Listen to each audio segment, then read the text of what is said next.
Hello and welcome to the Pirates Fan Forum here on DK Pittsburgh Sports Podcast Network. I'm your host Gary Morgan. With me, as always, my good friend Jim Stam. How you doing, brother? Hopefully, you're doing pretty good, Jim. Jim has locked up right away. Am I here? Am I You're here? here now. You're here now. Yeah. What an inauspicious start for us today. Yeah, we're running a couple minutes late. My internet is doing internet things, and but this is a special show, Gary. It's a leap year, leap day show. We've got some concerns, but we're going to try not to jump to any conclusions. If you catch my drift, It's true, and really, a lot of players, in order for this thing to be a success, have to take a leap this year. So, I mean, it's a perfect culmination of a lot of things having this show today. It's called a segue, Gary. Yeah, a good segue. So we got a pretty cool poll question we're going to talk about. I think that's going to be fun. And as Douglas says here in the chat, happy Skeens Day. That's what we're going to start talking about is Paul Skeens making his spring debut today, even though none of us could see it. Right. You know, MLB in their infinite wisdom, is planning on having the All-Star game between these prospect levels on the 14th called by Helen Keller because, they don't care whether we can hear or see anything. That was insane to me. There was 4 of the last 5 number 1 overall picks in that game. MLB was all over social media promoting it, and MLB did absolutely nothing to make sure people could watch it. I'll never understand this league. I'll never, ever understand it. To me, best sport in the world, absolute worst league in the world. It really is. And that's saying something with the way the NHL does things. If you can top them at bad, you're doing something good, I guess. It was frustrating. Like, I mean, the first thing I wondered was, man, I wonder if this was Yankees Dodgers with that kind of lineup going today. If they really wouldn't have found a way of Pirates, Orioles, we'll just talk them up on social media, and everyone else can figure it out from there. Yeah, I don't know. I don't know the whole story there. All I know is that it was really irritating to me, and I just think, like, when you're talking about like how hard they're working to promote the future stars of this game, to not have that on TV was just insane to me. Right. We were blessed to have people from North Shore 9 there, and Josh from Bridge to Bucktober was there, and Pirates Prospects was there, so there was a lot of different people like showing some video of it. The Pirates put out some video of it, which made me almost more frustrated because you've clearly got high def video equipment there. Yeah. What are we doing? and obviously there's like, they didn't schedule this game and blah, blah, blah. We get all that. It's just still frustrating. Hey, maybe whenever they do the doubleheader here, when you get down there in spring training with the Orioles, maybe you'll run into something good again, but maybe one of those games are televised. I don't remember looking at the schedule if it was. So it should be. I believe it's on TV, but I also won't care. I'll be there, so I'm not going to be engaged with everybody complaining about it. That said, let's talk about this game as best we can, basically from what we know. Paul Skeens put in a good inning. He hit 102 on the gun. That's another thing. They didn't even bother having StatCast for this game. Right. I can't fathom how you could not have StatCast with Paul Skeens on the mound facing Gunnar Henderson and Adley Rutschman and Jackson Holiday. It's like, how in the world do you not? And Henry Davis, I'd love to know the exit velocity on that home run that he roped to center field. That I don't know. Yeah, even if you would have had some dumpy camera angle that like you get on minor league games, sometimes anything would have been better than what we got. Yeah, and like Michael says, too many games already haven't been televised. He's right. Early season, they tend to do that. Early in the spring, they tend to not have a whole lot of televised games, and I normally get it. But in this case, I don't know. It just feels like there's so many top prospects. Let's just say I care more now that the Pirates have a bank of prospects I actually want to watch than I cared maybe 4 years ago when it was like, oh gee, I hope I get to see those 3 at bats from Phillip Evans. Right. So things have changed a little bit. Paul Skeens looked good from what I hear. And the video clips that I saw, they looked pretty decent. The movement looks good. Seemed to be fooling people. Adley Rushman didn't get fooled. He took him deep. It just didn't go out. So yeah, good stuff all in all. It's what you want to see from him. Encouraging to see the velocity where it was. Obviously, we look a lot at that stuff. But yeah, I mean, look, Skeens will be here at some point. Don't know when. They only let him pitch an inning today. I might have liked to have seen one more out of him. So, but they're going to be super, super careful with him. They just are. I would be shocked if we see another outing from him as a major league camper. To be completely honest with you, I think he'll probably get sent back down first.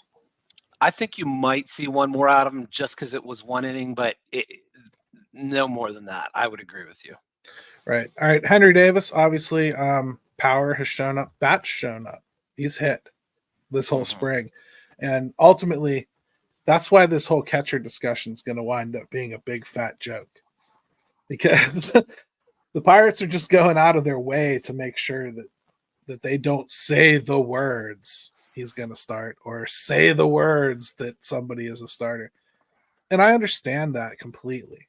I just think that very often the Pirates create more problems by trying to talk around a subject than they do just attacking it. Yeah. To me, this is as simple as like, listen, it's a total competition.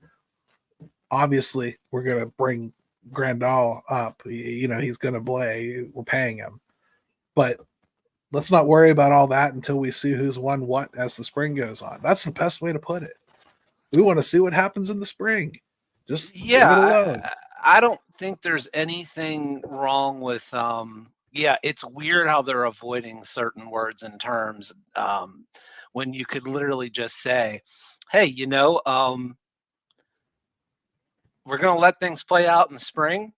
Henry's got a lot of ability. We brought Grandal in. He's going to play. But so is Henry, and we'll see how it all shakes out. I don't know why you can't say that, but apparently GMs and coaches can't get out of that mold, even when it just doesn't seem there's no reason not to. I mean, I get it. Like if I'm running a sales team, for instance, I may not tell everybody right then and there in the room that the guy who's got the sales lead is the best salesman in the room, and he's absolutely the one I'm going to say. You know what I mean? I want everybody else to work. I want Jason DeLay thinking he's got a real shot to make this team. I want Ali Sanchez thinking he's got a real shot to make this team. I want Abraham Gutierrez to hit a home run in a spring training game and go, all right, my chances are I'm at least above Bins, right? It's a fair point you want it to be as competitive as possible, and everyone thinking, whether it's true or not, that there's a legitimate path to a position and a roster spot if you earn it. And I'm going to say one more point here that Doug brings up here. The organization has no ability to speak to its fans. That's very true, Doug. That said, they haven't won. And while they're not winning, you're programmed to not want anything they say to come out clean. Yeah. Everything that guy says is, he could tell you that he prefers hefty bags over Glad. And 75% of this fan base would have a conniption fit. Like, he could tell you he likes Puffs more than Kleenex, and 75% of this fan base would hate it. Well, you're not going to truly believe anything they say or take them at face value until they kind of prove otherwise. So, that is what it is at this point. Yep. Hey, let's take another quick break, Jim. Let's come back. Let's talk about basically just from the early part of spring here, who's impressed us and who has kind of piqued your interest and caught your eye. and then we'll start talking about your poll question, because I think that's going to take us through most of the rest of the show. I think so too. But first, I have to cue up the ad because I'm woefully prepared for this show today. Sorry, guys. Here we go. At DK Pittsburgh Sports, we take pride in coverage that connects our city's fans to their favorite teams. Now, that connection's stronger than ever. Introducing our all-new state-of-the-art app. Find expert inside reporting and original podcasts. Check live box scores. Track the latest stats. Chat it up with our community of thousands of fans, all in one place. The new app from DK Pittsburgh Sports. Coverage that connects. All right, we're back to the Pirates Fan Forum here on DK Pittsburgh Sports Podcast Network. We're going to talk a little bit about who we thought has looked good so far, Jim. Not just today, but really all of spring. People that have piqued our interest, I mean, I think we could kind of go back and forth one after the other, just naming guys. So I'll start. I would think my first one that has really impressed me so far is Henry Davis.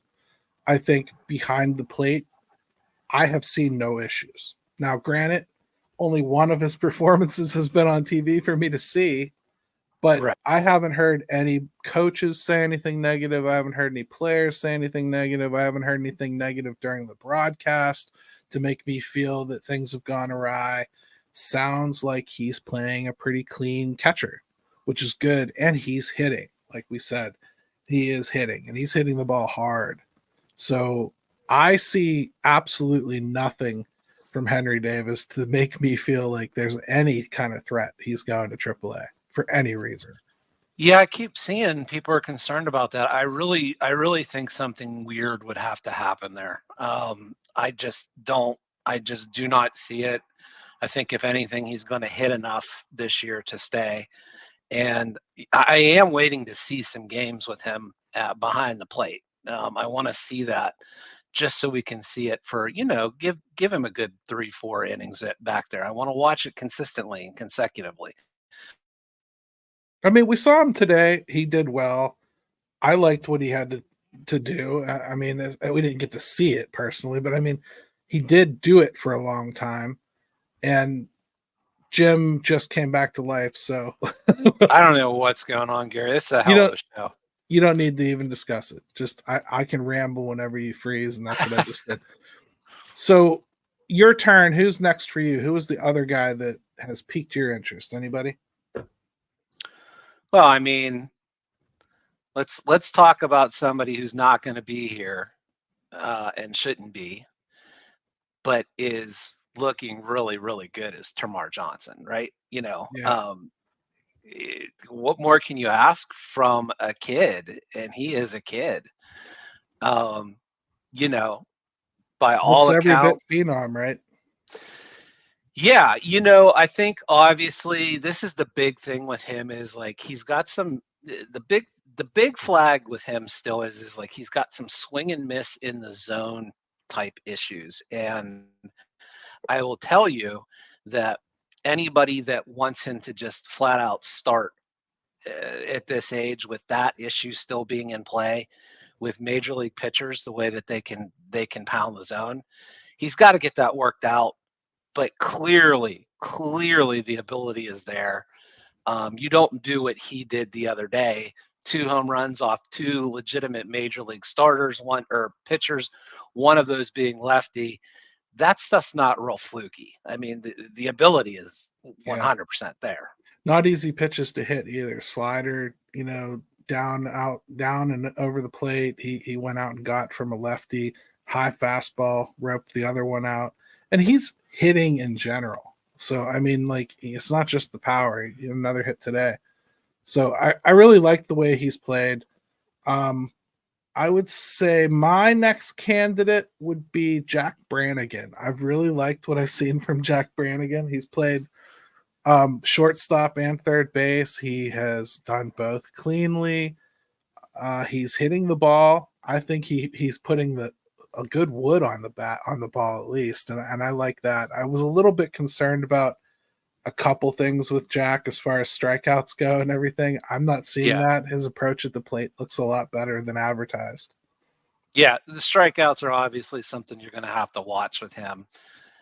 And getting a full minor league season here will be really, really important to see what kind of hitter he might be longer term. But yeah, I agree. I think he's been really impressive. And Gary, I'll talk about somebody that I know some people aren't concerned about, but I still have some reservations just because I want to see it again right away, is Ke'Bryan Hayes. Yeah. And that's going to be part of our poll question too. But just the fact that he's looking like he might have picked up right where he left off is really, really kind of huge. I thought key to that was he's pulling the ball again, and that was something that it just seemed like he couldn't do for the better part of last season until that last couple months. And then today, for good measure, he hits one oppo. So he's not changing his approach to the point where he's pulling everything in order to try to make sure he pulls something. So I think all indications for me are with Ke'Bryan Hayes. I think we're going to see this kid approach his ceiling this year. And that is exciting, because Sure. about these guys coming on board like when they were kids. And you talk about their potential, and we're seeing that wave come again right now where you start seeing guys like Henry Davis. Well, Henry probably won't be to the height of his powers for another 2-3 years, most likely. That's when he'll become a veteran that comes in and he's expected to perform, and this is what he'll probably put on paper for you. Well, that's where we're at with Ke'Bryan Hayes now. This is the year where he can take that next leap, no pun intended, to be that peak of his ceiling. He really needs to, it's not just about hoping. It's just the fact that it's time for him to do it and put together a full season of offensively showing what he can do. Right. They really need it. I guess it's back to me, huh? Let me ask you this. Let's just go. I'm just going to throw a name out to you, and you tell me your reaction to what was a very anticipated initial outing for him is Roansy. Yeah, Roansy, I think, was very clearly working on throwing high fastballs. So I didn't take anything from his stat line. The velocity is where you want it for him. I keep hearing like Ideon in particular. He keeps talking about that he used to hit 98 and whatnot. He used to hit 98, but not in game. Like in game, he's been 96, 95. So right. I'm very happy to see in game 96, 95 again from Roansy. That's where you want him. I don't think his breaking stuff looked very sharp, but it's super early in spring to be like worrying about that all that much. All in all, I think it was a positive first outing for him. He's got another one coming up here, I believe, tomorrow. So I'm looking forward to seeing that. It's either tomorrow or the next day. So I'm looking forward to seeing that. And that should be a progression for him, should be another step in his development here this year. And I think he's probably the leader in the clubhouse for one of those remaining slots in the rotation, at least. Yeah, I think, it was a mixed bag, to be quite honest, is how I saw it. Obviously, the fact that he looked, you don't want him to come out looking like he did at the end of last year when he was playing. So that didn't happen. So you can at least build off that. His location wasn't great. His off-speed stuff was a little bit flat and not a lot of bite to things. But, can he build off of it? I hope so. I don't think anybody realistic was just going to expect to go and see this night and day different pitcher from where he was last year. I don't even know how you're taking that. And the reason I say that, you had Bichette, Guerrero, like leading off that game, two of the best high fastball hitters in the league going right now. And they intentionally had that kid who struggled last year come out and throw 7 or 8 out of 10 pitches as high fastballs to these guys. There's no scouting. They knew he was going to get hit. They just want to challenge him to throw that fastball up there. And he got some soft contact with it, except once. I was just going to say that. He didn't have the best luck either with some flares. Point being, they challenged him to do something that they knew wasn't going to be good. You know, because in spring, you're trying to work on stuff. You're not trying to get outs. You want them, but you want him to be working on that high fastball. That's what they tasked him with doing. Throw the high fastball. And he did. You know, I think he could have given up 7 runs and I wouldn't have felt any different. And I truly mean that. I don't really care about the results of it. Truthfully, whenever I'm watching these spring training games, I mean, it's great. You see someone hit a home run or strike out a couple guys, but yeah, you are trying to watch just to see how they're executing what they're attempting to do. And it's a hard thing to ask a typical fan to do.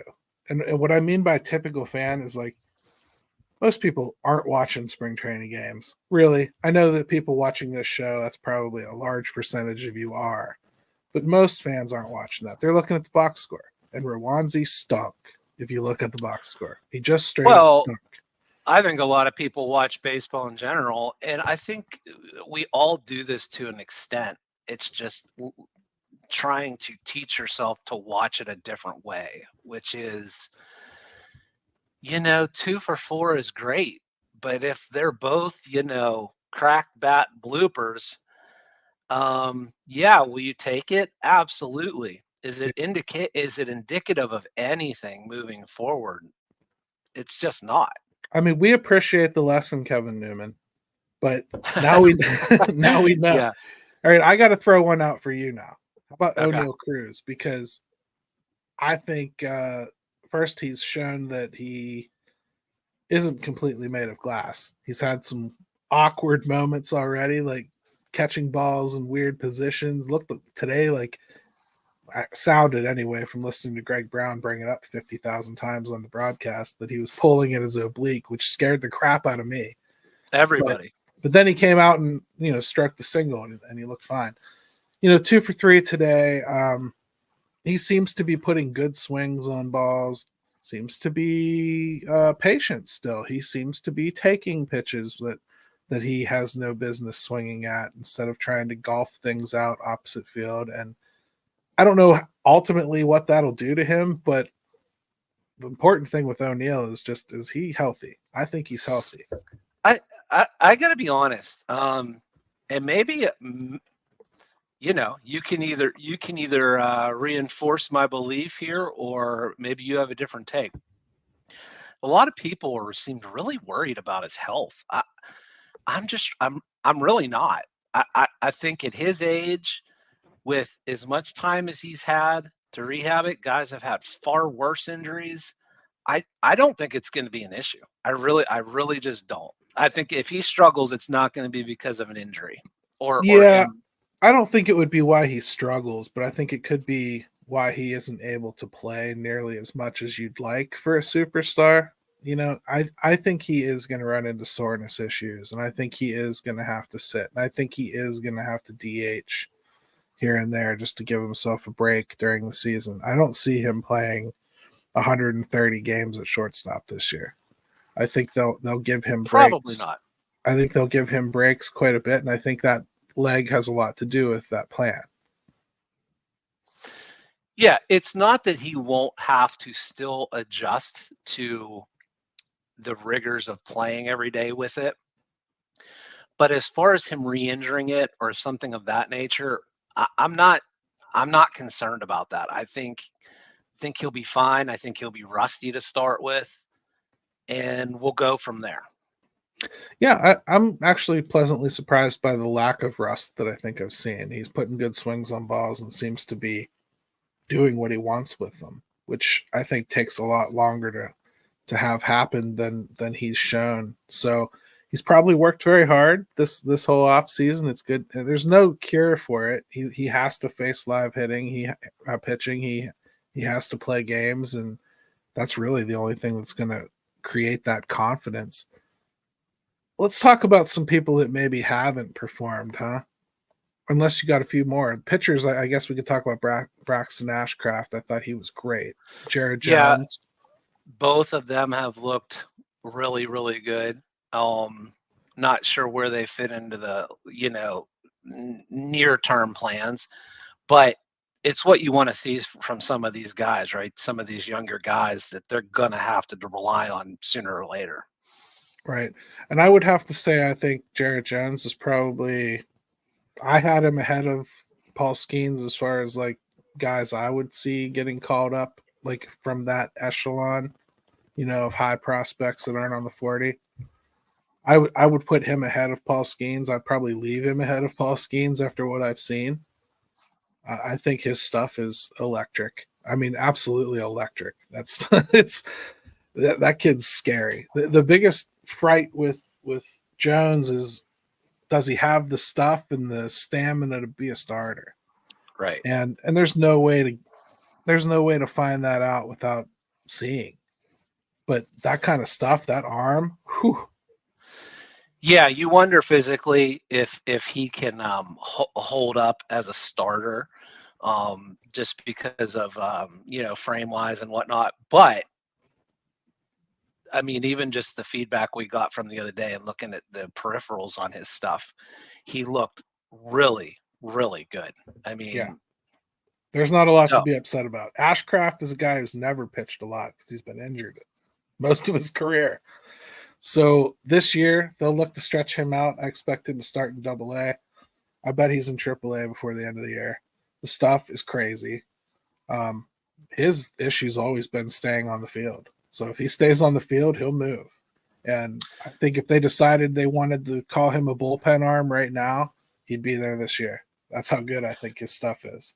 I think he could. I think they'll probably try to be a little careful with him because, as you mentioned, there have been some issues with injuries. Yeah. And, that might dictate a lot how they might see him even distributing his workload in the minors this year. Right. So.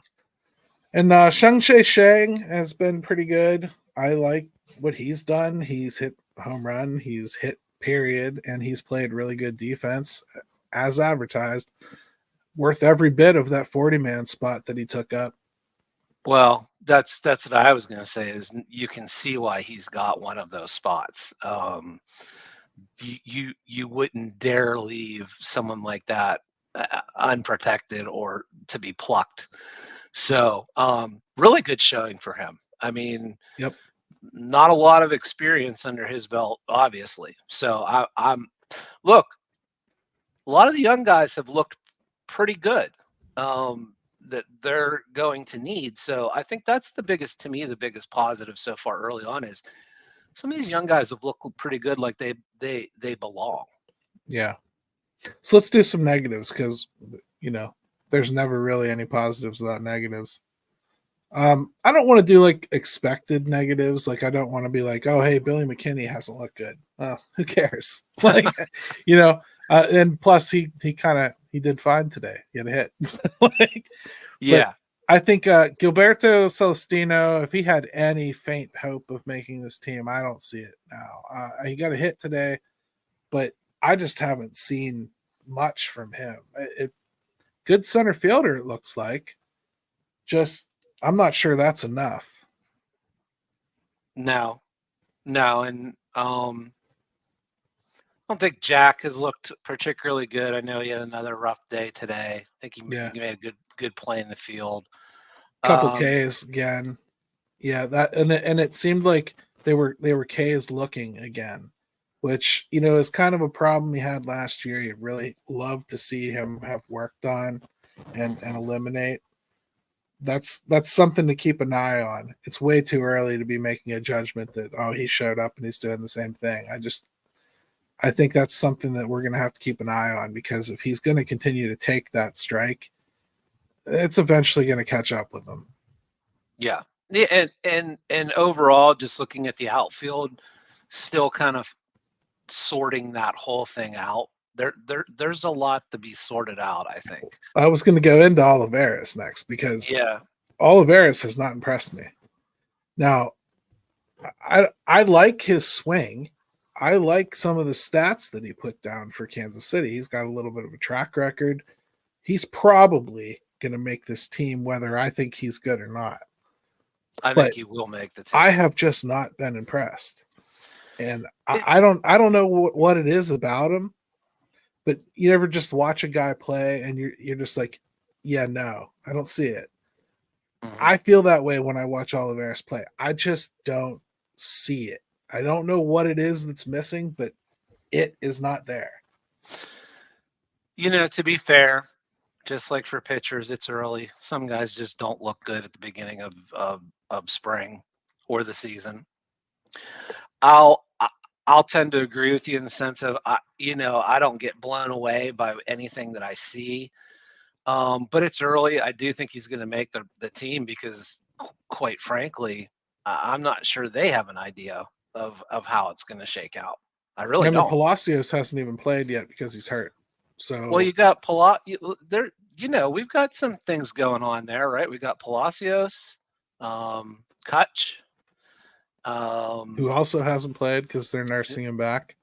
Who also hasn't played? Connor Joe's played out there. Pitching wise, Perez. What's going on with Perez? I mean, so I'd like to hear some. Hopefully, we get some clarity on some of that stuff. Just from what's going on? These guys. There's not going to be a lot of time to figure this stuff out. Well, I mean, they already said with Kutch they're going to take it really slow with him, and I understand the Perez thing is curious. Which Joe Perez or Martin? Martin. Yeah. Perez has not pitched yet. I haven't heard anything about that, right? As far as why he hasn't pitched. So that's something that I find interesting. Bailey Falter, to me, I never saw it. I never understood it. Fans seem to always want to hammer him into that conversation with Ortiz and Contreras and Priester. I don't. He gave up back-to-back home runs today. Just in general, didn't look good. I don't know, man. Like I personally was kind of happy that he gave up a couple home runs because I don't want the Pirates thinking that he's an option for this. I just don't. I would agree with you. Kind of like Jackson at the end of last year. When he was getting some starting pitching chances. To me, it's just not something I want to really be messing around with early in the season. I'd prefer not to do it. I don't know that there's ever really been enough there, even as he pitched last year, that I saw that made me think that he was an answer. I see this all the time too from Wilbert here. Falter's a specialist left bullpen. What makes you think that he's good in the bullpen? Like, he gets hit in the first inning when he pitches. I don't understand why people think the bullpen is going to fix this guy. It's okay to just get rid of a guy. Well, and the bullpen this year is not where you just dump somebody. No, especially not when your bullpen is filled. That's what I'm saying. Don't fill it with crap. With this bullpen, it's not just a dumping ground. No, it's just not. To me, if he doesn't make the rotation, which I don't think he will, I'm not dumping him in my bullpen. I don't need him that bad. Like, I think there's a good shot he clears waivers. Like, I don't see it. I just don't understand what people see here. Douglas Smith, our buddy, he mentioned Rowdy. I'd sure like to be getting a better look at that. What would you like to see? I just want to see how he looks like this spring, because he just played today. Yeah, what I'm saying is that I want to see how he looks. Obviously, I can't watch today, and I have my doubts on him anyway, so I'm just looking forward to seeing him play. I mean, I'll say he's taking walks so far. He's done a good job of taking walks. He is taking a professional at bat. Which he can do. Yeah, he played the last couple days, actually. So I don't have a problem with anything I've seen from Rowdy, and I also don't think he's in any danger of not making this team. So I don't either. I kind of I guess I never expected much from him. So when I'm not seeing him just strike out repeatedly, I'm kind of like, all right, that's better than I thought, right? He does look to be in better shape. I will say that. Oh, Michael from 412 thinks that you maybe just didn't watch the super awesome video with Rowdy talking for 7 minutes all mic'd up, because that's what made him so awesome, right? Everybody enjoyed that. It was pretty funny. Liover Peguero is another guy I want to talk about because he was both of our leader in the clubhouse for second base. I can't sit here and say that anyone has jumped up and stolen it from him unless they're going to shock the world and give it to Termar. But Termar Johnson looks like the best second baseman right now, period. He won't make it. He shouldn't make it. He'll start in Double-A, I'm sure, or maybe even Greensboro if they're really dumb. But yeah, I just don't necessarily think that Liover has done anything offensively. Defensively, I think he's looked superior to his counterparts. Bay, to me, still makes no sense at second base. Nick Gonzalez had a good day with the bat today, but a couple singles out of a guy like that is not necessarily what you're looking for either. So I think by default we're going to see Peguero, whether it looks awesome or not. Someone's going to have to take that from him, even though he's a young guy himself. Yeah, I don't see them jumping over him and Gonzalez to somebody like Chang, but Chang's on the 40-man, so he's officially in this conversation now. You can't just pretend he's not. It's not a pipe dream for him to make the team. I forget about him. But you can look, it's completely wide open. So that's kind of probably the most damning thing right there. It's wide open. Still, a couple weeks into this, we still don't have any kind of clarity there. I don't think anybody's taken the bull by the horns and taking control of that. Now it's early yet. I'd like to see a lot more from everybody, but Liover still my leader in the clubhouse, but let's just say that I could see a path to him losing it. And Jared Triolo looks like Jared Triolo, man. He's standing up a little straighter. He's changed his stance. I thought that was to do more power, but it looks a lot like it did last year. I don't have a problem with that. He gets on base and he plays good defense. I don't see a world in which Jared Triolo doesn't make this team. We talked about that before too, but it's just going to happen. I don't even want to question it. I don't think he's really in the running for starting at second base, though. Some people do. I don't. I think he's in the running for that utility spot, and if that ends up being 4 starts at second base a week, maybe that's how they do it. But yeah, he's going to be so. Look, we've already talked about there's some unsettledness, at second. First base, you're going to need some starts out of somebody. Outfield, not that he's necessarily in play there, but they've got enough that they don't know exactly what's going to happen, that Triolo is just super valuable as he is. Yeah. So I don't think they're going to just say, nope, you're the starting second baseman, because then it creates other problems. Yeah. The last guy we have to talk about, I think, on the positive side of things is Mitch Keller. I can't even express how important it is that Mitch Keller looks like Mitch Keller. The starting rotation is being, I think, highlighted as far as how scary this could really be. Because we talked about Martin Perez not playing. Marco Gonzalez, who knows what he was working on. For all I know, he was just throwing the baseball. I mean, I don't even know if there was any planning involved there at all. It could have been just getting his arm limber. So I don't want to read anything into that. It's just still my biggest concern for this season, right? I mean, starting pitching, man. great. It's great to have some hopes about this guy and that guy, and if this guy works out and maybe he's gonna return to form.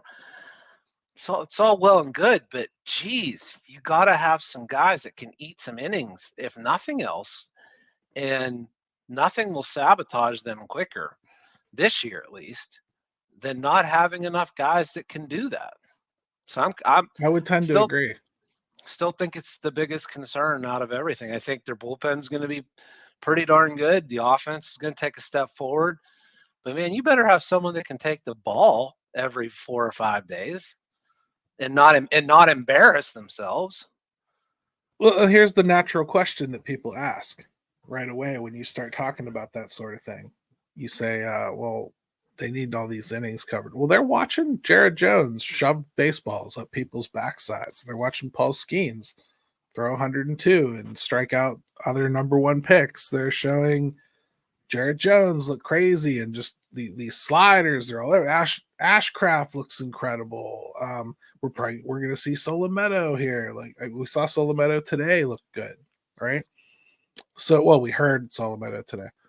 But like you have a lot of guys like that who they're impressive, and I warned about this a couple of weeks ago that you're going to see all these young kids and you're going to think maybe we don't need anything.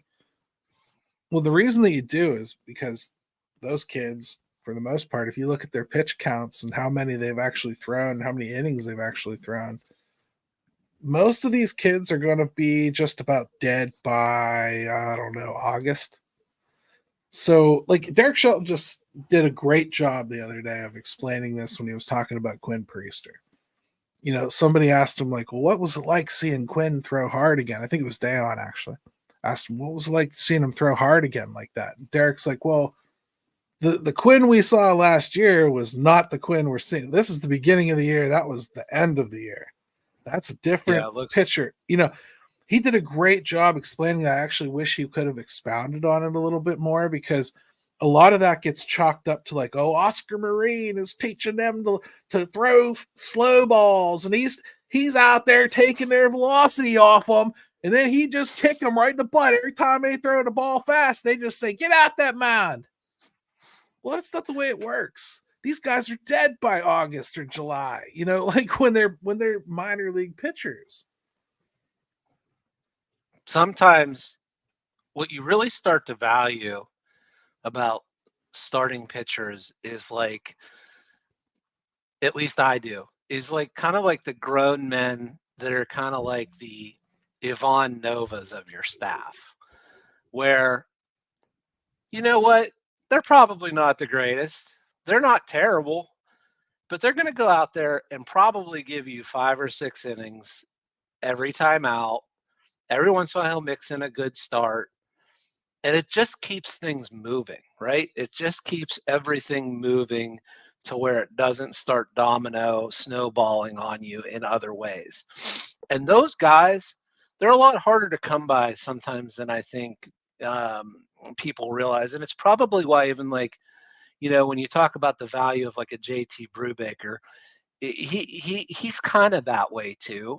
You need some of those dudes. So you're finally coming around to loving JT Brubaker now that you can't Well, have him Gary, anymore. I don't. Gary, You took I don't all know this if I'm- time fighting with me, telling me how crazy I was. I don't know if I love him, but I can see where those guys serve purposes, and you can't ask young dudes to be that. Yeah, I mean, JT Brubaker is one of those guys that I think, you know, he's going to give you 5-6 innings. It's going to be productive most of the time. You're going to feel like you're in the game when he leaves, and every once in a while, he's going to toss a gem in there. That's a JT Brubaker type. That's an innings eater. That's what we're talking about. That's, to me, a Michael Lorenzen type. Yeah, exactly. Well, go get that. It's sitting out there. I just, this team absolutely has to have it. Just look at this roster. We're not all just making it up that's the thing that's missing. And Corey here, you know, he says what Mike Burrows and JT Brubaker will hopefully be returned. Hopefully, they're both coming off Tommy John. You have no idea how that's going to go. None. Yeah, none. You just don't. Burrows could not pitch this whole year. JT Brubaker could start pitching, feel a twinge, and he's out.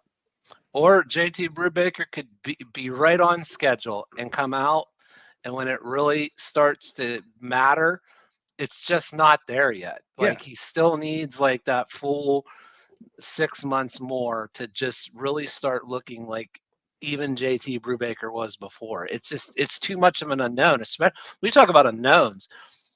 Tommy John's the biggest unknown in the world. You have no idea how guys are going to. That's the other thing with Brubaker, though. Brubaker was okay. We just talked about it. He was average, pretty good, as far as eating innings goes. Well, it took him, 3 years to work into that and become that and hone that?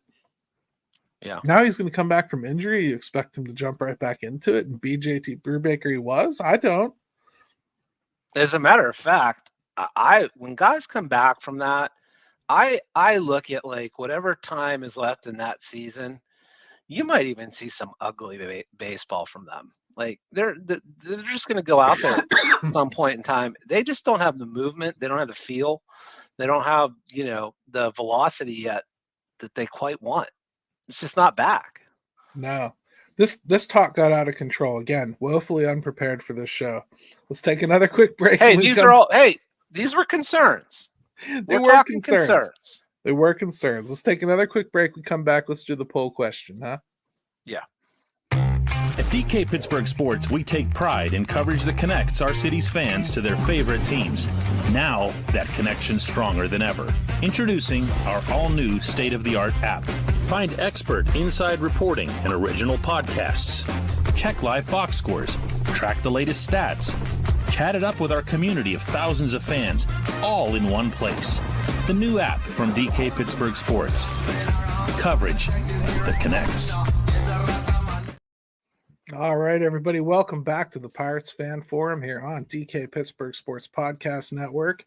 And, the founder of our feast is the ad I just played there, the DK Pittsburgh Sports app. Make sure you do get it. It's free. Good stuff. Lots of good work being done there.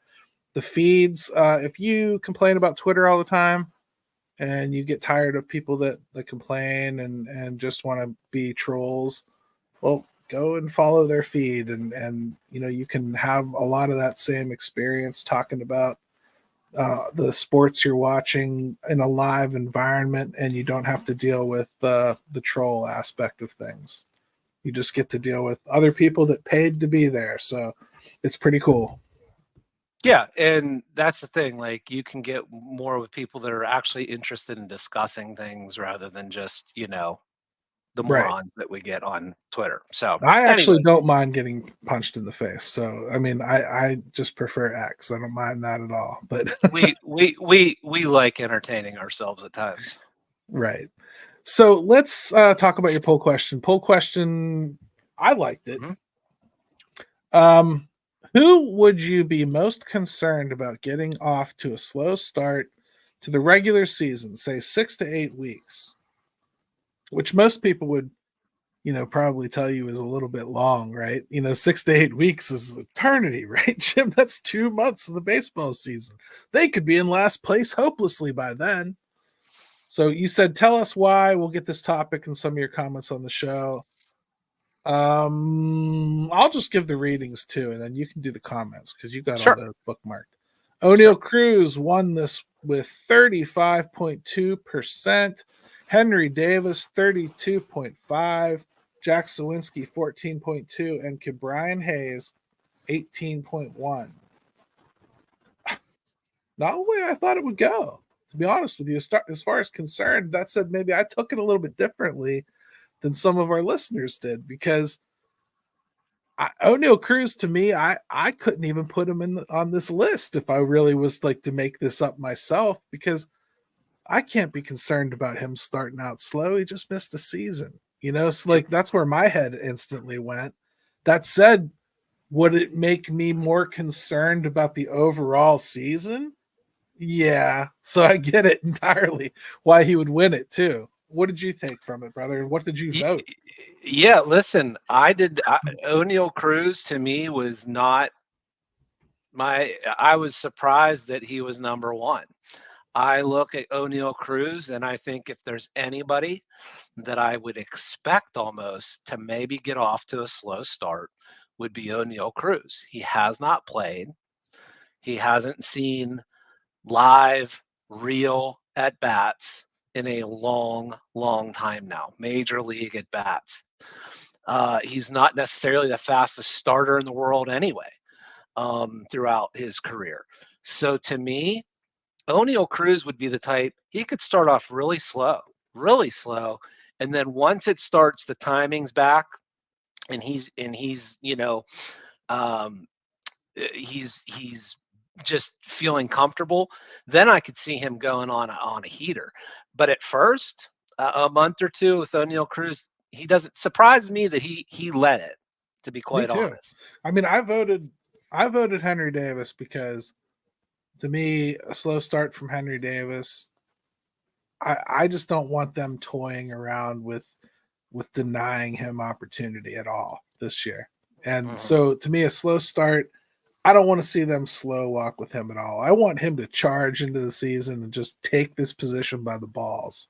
That's all I want. And it's so vitally important to not only him but the team with the catching situation is where it is right now. That like, boy, it would just be nice to see. He was my vote, by the way, too. Yeah. We'll read some thought, comments and stuff, man. Let's see what the fans had to say. Okay, so Tyler Hernley, he basically said, I went with Davis mainly for the question mark we have behind the plate. I'm personally of the belief that he will be fine, but until we see it, we just don't know. And fine is not really a problem unless he gets off to a slow start like that with the bat. And I think that's pretty much what I just said. So yeah. What is funny is, the poll was pretty evenly split. So it tells you that there are a lot of concerns out there. Keith mentioned if you had put any pitcher's name on here, it would have been that. Should do one with pitchers. Yeah. Cruz, because a year of lost development means he's going to have to get the rust off. Well, that's why I would say that I'm not worried about it. He's got to get that rust off, Keith. But you aren't. He was not alone in that assessment. Probably surprised me, and I'll follow this up with a comment kind of along the same lines. For all we hear about Jack Suwinski, Gary, on Twitter from people, and he was last on this list. And I don't know if it's because people just expect this out of Jack, that we've seen this before. So would it matter if we saw it now? Basically, you expect him to be slow, so you're going to get 30 home runs at some point. So. Yeah, like we've seen Jack go 6 weeks without looking like he can play baseball, so maybe it's not a worry. Buccos fan Dan said, honestly surprised there aren't more Suwinski answers. And he makes a really good point at the end of this. He says he can be so streaky and inconsistent. He'll hit 8 homers in a month and then go a month without one. I think him finding some consistency, especially during the first 2 months, will be key for his year. And I think, to me, that would be – I could probably make an argument for all these guys. My concern with Suwinski is if we want him to take that next step, you don't want to be seeing that again, right? You don't want to see those. And right away, if he did it, you'd be like, same old Jack, right? Same old. This is what he is. So I can make an argument there, but he came in last. So it shocked me that he came in last, if only because out of those 4, that would be my assumption for who everyone would pick as most likely to fail. Right. Yeah. Right. So I was a little bit shocked to see, and maybe that's why it wouldn't concern people as much, because they're very much how you it's baked it's in, very right? much how you look at that, or how the person is coming from it, which is why I wanted the comments, because I think it does help you kind of see where they're coming from. Now let's get to somebody that I could have made a case for as well, and I thought about it, was Ke'Bryan Hayes. And Hank Paycheck says, key, easy choice. He's got the most at bats, and the jury is still out on him offensively. And you'd be surprised how many people put easy choice, and they were all different. It was easy choice Jack, easy choice Key, easy choice Cruz. Anyways, I do think it'd be a big relief to see Ke'Bryan Hayes just looking like he did at the end of last year, the second half of the season. Like, that would be a big relief to me. Because Gary, let's say he does have 6 to 8 weeks looking like the Ke'Bryan Hayes of before. And I know Josh from Bridge to Bucktober is going to be like, yeah, but you got to look at the numbers inside the numbers, and maybe it's all still there. It would still kind of worry me. I want to see it. I want to see it right from the start. Yeah, I get it. It's a hard one for me because I think Hayes is always going to be at a certain baseline where, like, I'm only ever going to worry so much because he's always going to play that stellar defense. And so then you can always make the case that while you may have to drop him in the lineup, he's still going to produce a little bit here and there, and he's always going to produce that defense. I can't say that for everyone on this list. Like, for instance, if Henry doesn't hit and you're worried about his defense, well, then maybe he's not as, you know what I mean? Right. So, like, he needs to hit in order for me to carry the defense. Well, Hayes is the opposite of that. And if he hits, great, it's a benefit. Everybody loves it. But O'Neal Cruz, for instance, you tolerate the defense for what the bat could be, right? So there's an awful lot there where you only have a couple. Right, they're very opposite in that regard. And, you know, Henry, I think it's funny.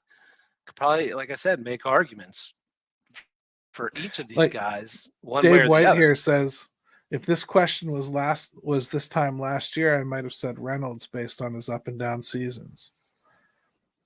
Reynolds is a good one because Reynolds can get into a funk, man. And you didn't put him on this poll, but I wonder if people would have been concerned about him because he does tend to have those every other season situations where, you know, he's down, he's up, he's down, he's up. What do you think about that? You know, I didn't put him on here because I think what's funny about Bryan Reynolds is no matter kind of what it looks like throughout the season, at the end of it, you look down and you're like, oh, 25 home runs, 80 RBIs, 270 to 280 hitter. Like, it always kind of ends up being that. Yeah. He just seems to kind of get there regardless. Henry, I could make the case that, hey, he's young too. He's still figuring it out on offense. Shouldn't he be given the same slack that O'Neal Cruz is on that? You know, like, so yeah. It's a tough one. So I love the poll question though, man. And I love the participation, everybody. That was 500 votes, I think, for something we just threw up there. Yeah. And really a lot of great comments. I think we had almost 40 that were just, I think, really well thought out too. Like, we didn't even read half of them, but it's amazing the depth that people will think of some stuff and the different angles that come out of it. That's why we like doing the poll questions, because they just make you think differently about stuff. And they tend to surprise us. That's what I really like about them. Very true. You know what we should do, man? We should do Call Your Shot. Because for the first time in like forever, our Call Your Shot person is actually on the live chat. Oh, man. Yeah. So who is it? It's Wilbert Matthews. So here we go. I'm going to go ahead and play our theme.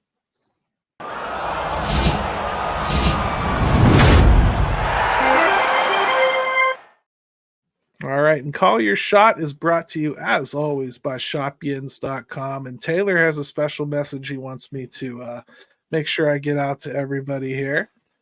Next month, he's going to be doing a Pirates-themed giveaway. He's thinking a Pirates jersey or potentially tickets. Really, all you have to do is just make sure that you're following Shop Yins on Twitter or Facebook. And for every purchase you make from the website, every dollar is going to equal one entry in this contest. If you spend 75, that's going to be 75 entries for the drawing. He's going to do one here for Sidney Crosby this month. So, not just Pirates. And then next month will be the Pirates. And then I'm sure he'll move on into doing the Steelers or maybe even our Dopey show at some point if he wants to. Maybe. And also, he's going to start giving away $10 gift cards in addition to the discount code that he has been giving for Call Your Shot recipients. So, Wilbert, all you have to do is contact Shop Yins and tell them that you're the Call Your Shot guy, and he's going to give you a discount code and a gift card that you can use for purchase of anything there, not just us. Now, let's actually read Wilbert's question, huh? Since I didn't do that yet. No. What's the over-under on how many weeks these new uniforms are tolerated before we go back to a non-see-through type jersey? Jim, we haven't talked about this on this show at all. I loved the question, and it made me really happy to get to talk about it a little bit.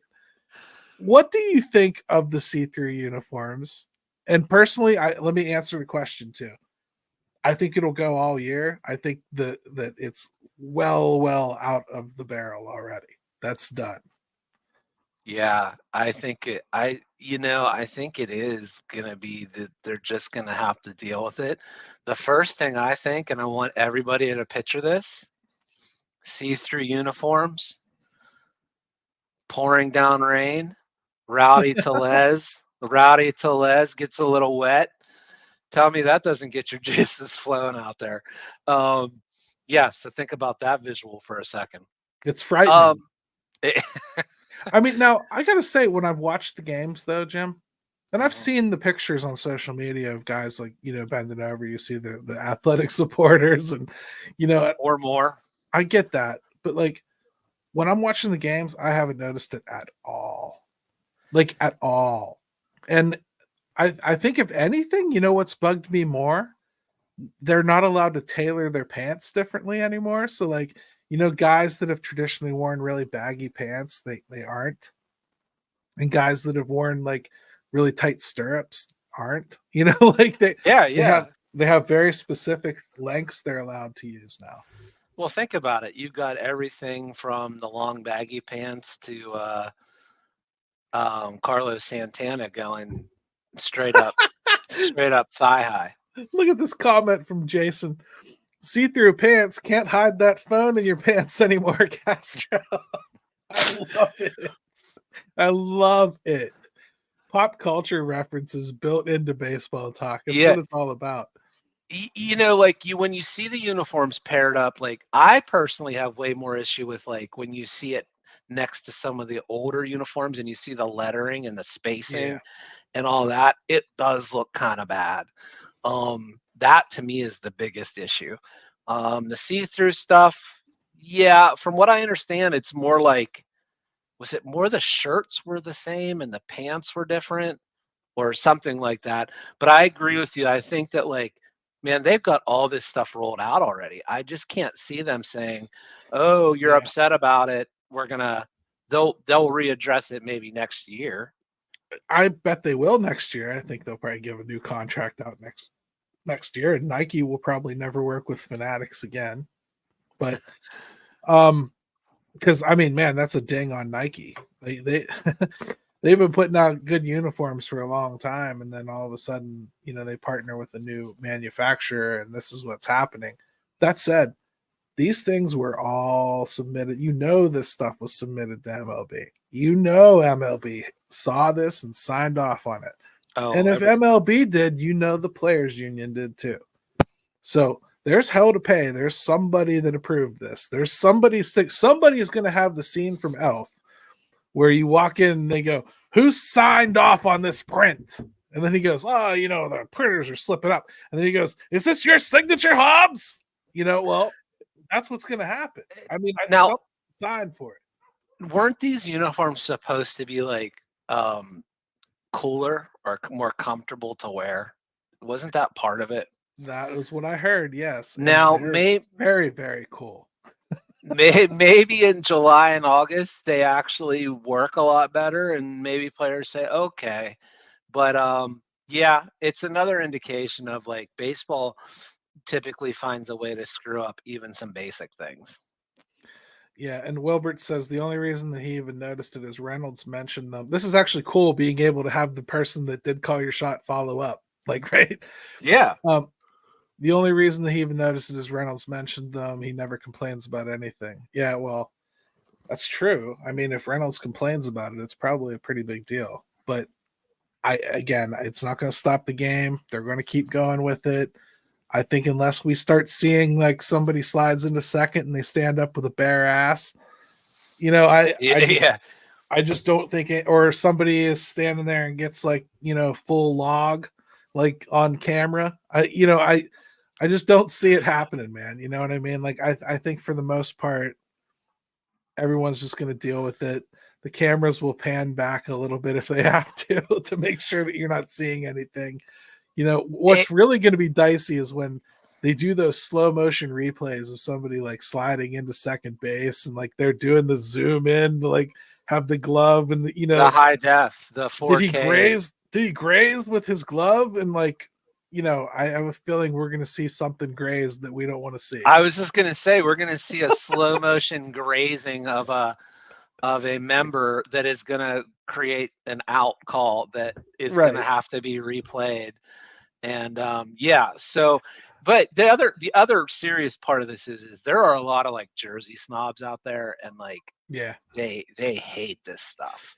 But I will agree with you that having watched games, I haven't noticed anything. Like, I kind of forget about it. So good question, Wilbert. See what I've earned? Jason didn't hit the like button until I said full log. See, congratulations to me. That's why I'm the host, Jim. You never go full log in your new Nike pants. I only need one reason to say O'Neill's big. So MLB, don't screw this up. I don't need to see that when he's stealing second base. You understand what I'm saying, fanatics? But like, I'm not a jersey guy, so like, I don't care. I only have one. My kid bought it for me. And I don't wear it. Like, I'm not a jersey guy. I never have been. I don't have them for hardly anything. That's just not my thing. But if I bought one and it was inferior quality, I think I would know. I think they're charging like $300 some bucks a pop for them. And I mean, let's be honest. Have you seen the Royals uniforms? They got a big red square Quick Trip. So this is not getting any better, folks. Like, they're gonna look like NASCAR drivers out there pretty soon. Well, I don't care about that, because if that's a new revenue stream that the Pirates can take advantage of, I would be happy if they were already completely covered in them right now. I don't care if they looked like you were mailing something to Zimbabwe, by the time they got on the field, as long as they could afford players and they actually used the money for it. People are funny about baseball and messing with uniforms and all that stuff. So, I hated it with hockey too. I don't like that stupid logo that's on the Penguins helmets.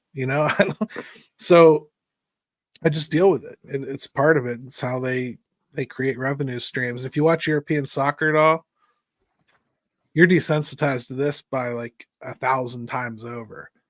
I mean, those jerseys you can't even tell what team they are half the time. They're so branded. So I don't think that matters at all. As long as like, if you sell a patch on a jersey, you have to use that money for players. I'm happy with it. I would love if they would do something like that. No, that would be legislation. Yeah, that part I would totally endorse.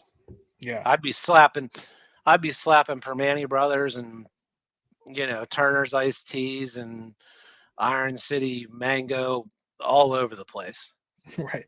And I would say like the spring training, apparel is usually a little step below the regular season apparel too. Mm-hmm. I wonder if there's a little bit of a difference between what we're seeing them wear right now and what we'll see them wearing like on opening day. I don't think so. I think what I've seen on MLB Network is that it's the same thing, but The spring training stuff looks like it's different though. Like in the with the black uniforms to me, but maybe not. yeah. Well, anyways, man, I think it was a good show. Sorry about being a couple minutes late, everybody, but couldn't be avoided. And I got to get to the airport to pick my wife up. She's on her way home from Philadelphia. So instead of locking her out of the house like I did last time, Jim, Don't do I that. actually have to go pick her up. And tell her to, if she's been in Philly for any length of time, to come in and immediately shower. That's usually necessary. Oh, so. Yeah. We're actually just going to burn her suitcase outside just in case she caught Philly while she was there, you know. Takes a strong antibiotic to get rid of that. I mean, if she comes home talking about Gritty positively, I'm done. I don't know what I'll do, you know. Gritty's all up in her DMs right now. Yeah, absolutely. So hey, thanks everybody for the participation, and the poll question was great. Next week we're going to try to get another guest on, and then I think the week after that I'll be down in spring training. Jim and I haven't 100% talked about what we're going to do yet as far as that goes. We'll figure it out. Yeah, you can expect me to do some stuff from down there. It may be little videos, I may do a solo one of these or something, you know, when the time strikes me and I've had the right amount of beers. But we'll do something, and I'm going to be down there for that all-star prospect game that Thursday, and I just can't wait. It's going to be so much fun to see. So I'm going to take a ton of pictures. Hopefully I'm going to take some video. I'll show some of it on here, and I think that'll be cool. So yeah, you got anything else? Now's the time, brother. Let's get out of here. Sounds good. Let's toss it off to our buddy Ben. Let's go, Bucks! Yeah, buddy. Thanks, everybody.